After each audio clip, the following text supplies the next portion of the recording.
अस्सलाम वालेकुम रहमत उल्लाह। ऑनलाइन दवाखाना के चैनल पर हम खुशामदीद कहते हैं। आप रोज़ाना लेटेस्ट वीडियो और अच्छी वीडियो जड़ी बूटियों के फ़ायदे और नुकसान और इस्तेमाल जानने के लिए हमारे चैनल को सब्सक्राइब करें और बेल आइकन पर क्लिक करें ताकि हमारी आने वाली लेटेस्ट वीडियो आप तक सबसे पहले पहुंच सके। दोस्तों, आज की ये मेरी वीडियो सफ़ेद तिलों के बारे में है। आज मैं आपको बताऊंगा सफ़ेद तिलों के क्या फ़ायदे हैं और इसको कैसे इस्तेमाल करते हैं, और चंद नुस्खे आपके सामने आज पेश करूंगा। आपसे गुजारिश है कि आप हमारी वीडियो एंड तक देखें, आपको इस वीडियो से बहुत फ़ायदा हासिल होगा। तिलों को उर्दू में, हिंदी में, संस्कृत में, गुजराती में तिल ही कहते हैं। बंगाली ज़ुबान में तिल गाज कहते हैं, मराठी ज़ुबान में भी तिल कहते हैं, फ़ारसी ज़ुबान में कंजत कहते हैं, अरबी ज़ुबान में समसम कहते हैं, जबकि लातीनी ज़ुबान में सीसा मोम अंडिकस कहते हैं और अंग्रेज़ी ज़ुबान में सीसा मोम कहते हैं। ये मशहूर रोगनी बीज है। हर साल पूरे हिंदुस्तान में ये बीज काश्त किया जाता है। इसका मिजाज गर्म और तर होता है। ये इसकी दो इकसाम हैं, एक काले तिल और एक सफ़ेद तिल। मैं अब आपके सामने सफ़ेद तिलों का जिक्र करूंगा। दोस्तों, एक बात बताता हुआ चला जाऊं, सफ़ेद तिलों का और काले तिलों का मुवाजना हम इस तरह कर सकते हैं। अगर किसी ने दवा के तौर पर खाने हैं तो स्याह तिल यानी काले तिल ज़्यादा मुफीद हैं। अगर किसी ने आप किसी मीठी चीज़ में डालकर खाने हैं यानी खीर वगैरह या नान के ऊपर लगाने हैं, इसके लिए सफ़ेद तिल बेहतर हैं। अब मैं आपके सामने सफ़ेद तिलों के फ़वाइद बयान करूंगा। तिलों में बहुत से कीमियाई अज्जा पाए जाते हैं, जिनमें से दर्ज झैल ये मैं आपके सामने बयान करने लगा हूँ। प्रोटीन 28%, कार्बोहाइड्रेट 25%, फैट 43% और विटामिन ए और विटामिन बी अच्छी खासी मिकदार में इसमें पाए जाते हैं। दोस्तों, आप ये कीमियाई अज्जा के नाम सुनकर जान गए होंगे कि तिलों के कितने फ़ायदे हैं। तिलों में तेल की मिकदार 47% पाई जाती है। सफ़ेद तिलों का ज़्यादातर इस्तेमाल गचक, रेवड़ी, बर्फ़ी, केक, लड्डू, बिस्किट और मुख्तलिफ मीठी चीज़ों में इस्तेमाल किया जाता है, जबकि स्याह तिल ओनली दवाइयों के लिए इस्तेमाल किया जाता है। सिर्फ़ और सिर्फ दवाइयों के लिए इस्तेमाल किया जाता है। तिलों के तेल को मीठा तेल भी कहते हैं। इसके भी बहुत से फ़ायदे हैं। जो इंसान तिलों के तेल से रोज़ाना अपने जिस्म की मालिश करता है, उससे बुढ़ापा और थकावट दूर हो जाती है और बीनाई में बहुत ज़्यादा इजाफा होता है, यानी बीनाई तेज़ हो जाती है। तिलों का इस्तेमाल करने के अब मैं आपके सामने एक दो तरीके बयान करूँगा। तिलों को किस तरह खाते हैं।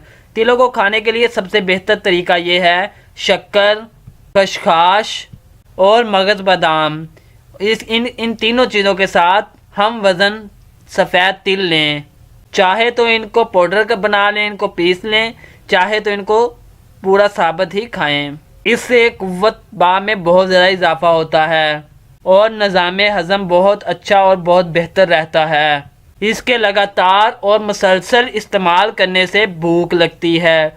जो लोग कहते हैं कि उनको भूख नहीं लगती, उनको चाहिए कि शक्कर, खसखस और मगज़ बादाम, इन तीनों चीज़ों को हम वज़न तिलों के साथ मिलाकर खाएं। उनको अच्छी तरह भूख लगेगी और उनका मैदा बिल्कुल बेहतर तरीके से काम करना शुरू हो जाएगा।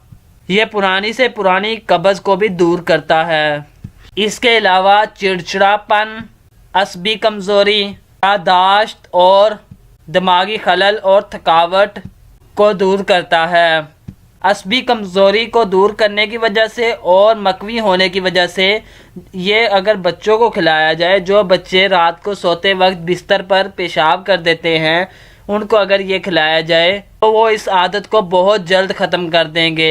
ये एक आजमूदा हुआ वाहिद नुस्खा है जो हर हकीम आपको देगा।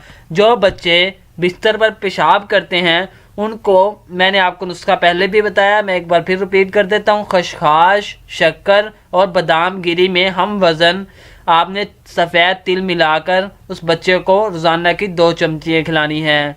इससे बच्चा अपनी आदत छोड़ देगा। सीना के अमराज, खांसी, बलगम, हलक की खुश्की वगैरह के लिए شہد میں ملا کر بطور لاؤک یہ کھلایا جائے۔ اس سے انسان کا حلق تر ہو جاتا ہے، حلق کی خشکی ختم ہو جاتی ہے اور سینہ کی بیماریاں بھی ختم ہو جاتی ہیں، یعنی کھانسی بلغم وغیرہ۔ ایک میں نسخہ آپ کو اور بتانے لگا ہوں، یہ نسخہ بہت ہی قیمتی ہے۔ جو لوگ کہتے ہیں کہ ان کا وزن نہیں بڑھتا، یعنی وہ بالکل پتلے ہیں، یعنی ان کا وزن بہت کم ہے، ان کو چاہیے کہ وہ چینی، گری بادام، کھویا اور تل مناسب مقدار میں اور برابر مقدار میں ملا کر کھائیں۔ اس سے ان کا وزن بھی بہتر ہوگا، قوت باہ میں بھی اضافہ ہوگا۔ اور بالوں کے لیے یہ انتہائی اچھا نسخہ ہے کہ بالوں کو دھونے کے بعد تلوں کے تیل سے یعنی میٹھے تیل سے بالوں کی مالش کی جائے۔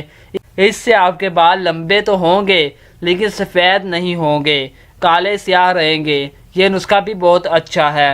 ایک اور مردانہ کمزوری کا نسخہ میں آپ کے سامنے بیان کرنے لگا ہوں، یہ بھی آپ ضروری سن لیں۔ تلوں کو دھو لیں، اچھی طرح صاف کر لیں، برابر وزن گری بادام اور ملٹھی ڈالیں، ان کے ساتھ خشخاش بھی ڈال دیں۔ ان چاروں چیزوں کو اچھی طرح پیس لیں، کوٹ لیں اور برابر مقدار میں چینی ڈال لیں۔ 10 گرام سے 20 گرام نیم گرم دودھ کے ساتھ استعمال کریں۔